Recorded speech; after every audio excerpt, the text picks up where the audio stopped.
మోడీ ఇక్కడ మనం మోడీ ద్వేషులు ఈ మధ్య కాలంలో సోషల్ మీడియాలో యాక్టివ్‌గా తయారవుతున్నారు. మోడీ చాలా వ్యూహాత్మకంగా, నిశ్శబ్దంగా పనిచేసుకుంటూ వెళ్ళిపోతాడు. ఇప్పుడు మోడీ అటు దుబాయ్‌కి మద్దతు ప్రకటించారు. ఇటు ఇజ్రాయెల్‌కి మద్దతు ప్రకటించారు.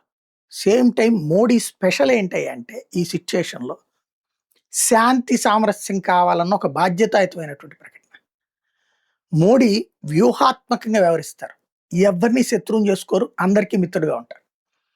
శాంతి స్థాపనకి మేము కట్టుబడి ఉన్నామని చెప్పటం.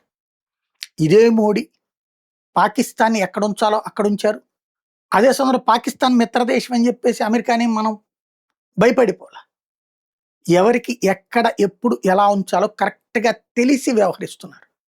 ఇవాళ చూడండి ప్రపంచమంతా ఇటు అమెరికా సంక్షోభంలో ఉంది.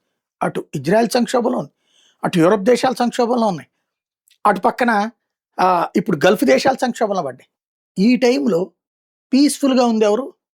టీవీల్లో చూస్తూ, యూట్యూబుల్లో చూస్తూ, మోడీని తిట్టుకుంటూ, టిఫిన్‌లు చేస్తూ, భోజనాలు చేస్తూ హ్యాపీగా ఉన్నదెవరు? ఇండియన్స్. ఎందుకని? యుద్ధం ఎక్కడ మొదలుపెట్టాలో కాదు, యుద్ధం ఎక్కడ ముగించాలో తెలియాలి. రష్యా, ఉక్రెయిన్ యుద్ధం మొదలుపెట్టడం తెలిసింది. ముగించడం ఈ రోజు దాకా తెలియక 4 ఏళ్ల నుంచి 2 దేశాలు సంక్షోభంలో పడుతున్నాయి. ఓడినోడు ఇంటికెళ్ళి ఓడినోడు అక్కడే ఏడుస్తాడు, గెలిచినోడు ఇంటికెళ్ళి ఏడుస్తాడు. అది అక్కడ జరుగుతా ఉంది. అలాగే ఇజ్రాయిలు, హమాస్ వారు సుదీర్ఘకాలం పాటు జరిగింది. 2 సంవత్సరాలు జరిగింది.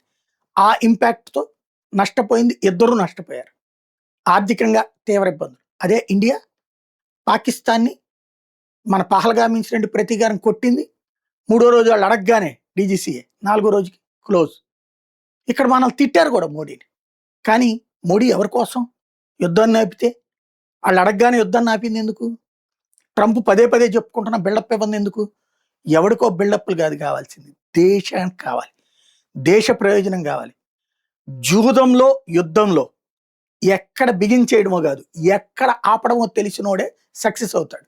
That is Modi.